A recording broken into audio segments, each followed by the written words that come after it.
નમસ્કાર. રાષ્ટ્રીય સ્વયંસેવક સંઘ દેવભૂમિ દ્વારકા વિસ્તાર એમનું આજરોજ ખંભાળિયા ખાતે એકત્રીકરણ મળ્યું હતું. આ એકત્રીકરણ છે એનો હેતુ સંઘ કાર્યનો વિકાસ અને વિસ્તાર થાય, દ્રઢીકરણ થાય એ હતો. દેવભૂમિ દ્વારકામાં 3 તાલુકામાંથી કુલ 11 મંડળમાંથી નગરના 6 વસ્તીમાંથી અને 21 ગામમાંથી કુલ 186 સંખ્યા આ એકત્રીકરણની અંદર ઉપસ્થિત રહી.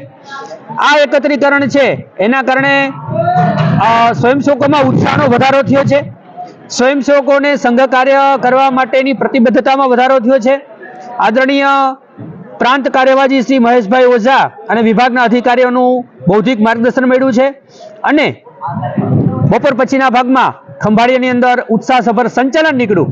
એમાં પણ બધાએ ઉત્સાહથી ભાગ લીધો.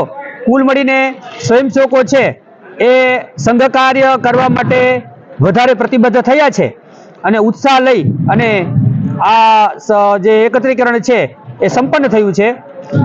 ખૂબ ઉત્સાહ સાથે સંચાલન પૂર્ણ થયું છે. ભારત માતા કી જય.